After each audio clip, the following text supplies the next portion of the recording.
I'm going to be teaching you the 7 crucial steps for UX design process.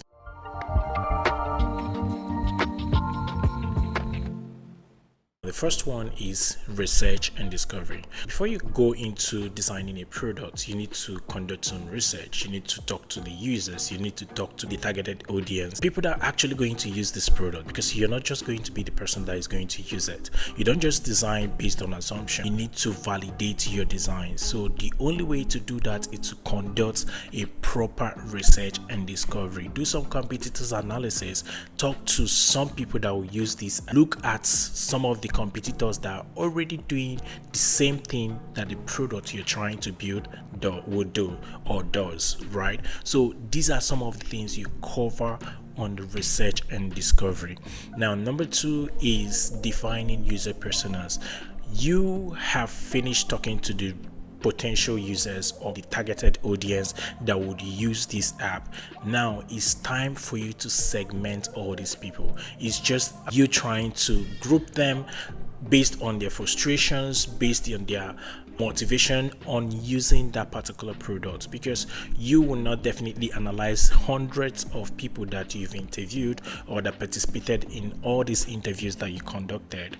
Now it's time for you to group them, segment all these people to better understand the direction they want the product to go, because the product you're designing is not for you, it's not for the stakeholders, it's not for the company. The company is in it to make profit. Now it's left for you to find out what the pain point is for the end users. These stuffs you cover on user persona. Now the third one is information architecture. You need to structure how information is passed through to the products, how you arrange some of this information. What do you want them to see first? What do you want them to see second? How you structure your information is extremely important, because you wouldn't want users to start dropping off at some particular point just because they can't find out what they are looking for. The fourth one is going to be wireframing prototype.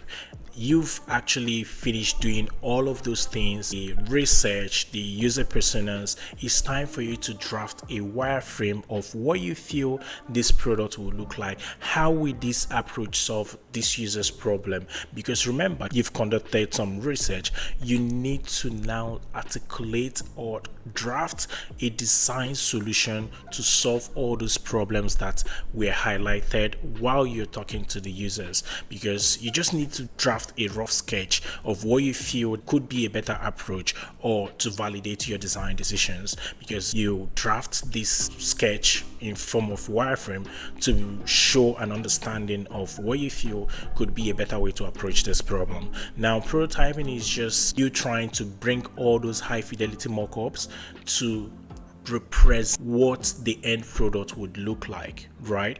It's not the finished product, but it's just an interactive mock-ups. That is just what I call it, because when you bring all those pages, high fidelity designs that you've made, you bring them together to behave the way you want this app to behave. It's also good for design handoff, because you will need it to interpret or show the developers how you want a certain behaviors to be on the product you're building or on the mobile app. Next one is going to be usability testing and iteration, because you've done all the whole designs, you've packaged everything, you've done the high fidelity, you've done the low fidelity, you've also conducted some of your research and everything. Now it's time for do the A/B testing, because you need to arrange some screens. Probably you did 2 different versions of the home screen. You need to arrange it to ask users, which one do you think is better, which one do you think it has a better user experience. Not necessarily it's more beautiful, but just have a better experience, right? So these are some of the things we do in usability testing, because users are definitely going to test this app to see if there's going to be any roadblocks on the way, or if the problems we actually solve. All these things are something you're going to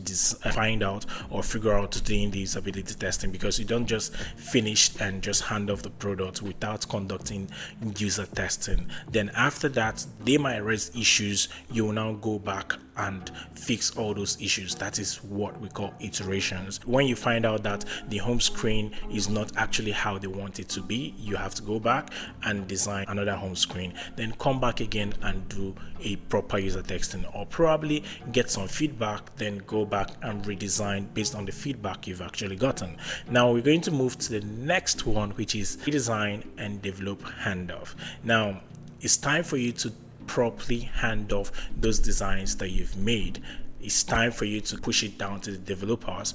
Now that is what we call design handoff, because at this stage you're packaging everything, the components, the design system, the high fidelity mockup, and prepare it for design handoff, because you need to articulate, drop some design annotations, link some screens that needs to be properly linked, also drop some notes on some confusing screens and show that you've actually done this, and they don't have to come back to you to always ask questions about what do you think, that what would this look like, what happens when users clicks on this. These are some of the things you need to solve. You need to bridge that gap of confusion. You need to bridge that gap of the developers always coming to you to ask some questions that a design annotation could have solved. Because when you drop all these notes and prepare a proper prototype of what the end product will look like, they will not kind of disturb your peace when you're working on another project or you're working on another feature. Maybe you guys are launching in segments, you hand off this and you're working on to the next, right? You just don't need that distraction. So that is why you need to properly prepare for this handoff. You also can organize a Zoom meeting to talk them through on what you've actually designed. This is very, very important, because on the meeting they will ask all the questions they need to ask and all the stuff. Now on to the next. Launch, monitor, and improve. So it's now time to actually launch this product, monitor what the users are doing. You can actually use Hotjar to track their behaviors and all those stuff. You're actually going to understand, you structure information, understand it. You need to also find out what and how they are actually using this product. For example, Figma UI that was recently changed, I don't actually fancy the new designs, I fancy the old design, because it's well better structured than the new design. I feel like the new design is jam-packed, but yeah, Figma did a very good job by allowing you to switch over to the old UI. So these are some of the things you actually figure out when you're already live, because you find out the number of people that still prefer to use the old UI and the number of people that still prefers to use the new UI. So these are the 7 crucial steps of UX design process. I hope to see you in the next video. Bye for now.